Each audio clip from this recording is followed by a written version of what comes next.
காக்கநல்லூர் விவசாயி மணிகண்டன் நம்ம வயலில் சிறுகிழங்குக்கு தண்ணி பாய்ச்சிக்கிட்டு இருக்கோம். கொஞ்சம் தள்ளி பார்த்தீங்கன்னா அந்த பக்கமாக சிறுகிழங்கு களை வெட்டிக்கிட்டு இருக்காங்க. அடுத்து சேம்பு வெட்டிக்கிட்டு இருக்காங்க, சேமங்கிழங்கு. அடுத்து ஒரு வயலில் உருட்டு, அதாவது நெல் உருட்டிக்கிட்டு இருக்காங்க. இந்த பக்கம் ஒரு வயலில் பார்த்தீங்கன்னா நடவு பண்ணதுக்கு வண்டி அடிச்சுக்கிட்டு இருக்கு. அப்புறமா இந்த பக்கம் நாற்று பாயிருக்காங்க. இந்த பக்கமும் கேந்தி பூ வெட்டிக்கிட்டு இருக்காங்க. அப்படியா பல வேலைகள் போயிட்டுருக்கு நம்ம கிராமத்தில் இப்போதைக்கு. அப்புறம் அந்த பக்கம் பார்த்தீங்கன்னா டீ குடிச்சிக்கிட்டு இருக்காங்க. இந்த சிறுகிழங்கு இதே மாதிரியாக பார் போட்டுக்கிட்டு இருக்காங்க.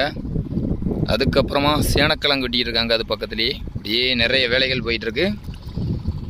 மழை நேரம் வேலை இருக்காது, மற்ற நேரம் ஃபுல்லாக இங்கே கிராமத்துலேயும் நல்ல வேலை வாய்ப்பு அதிகமாக இருக்கும். இதில் விவசாய வேலைகளுக்கு பார்த்தோம் அப்படின்னா சம்பளம் 600 ரூபா.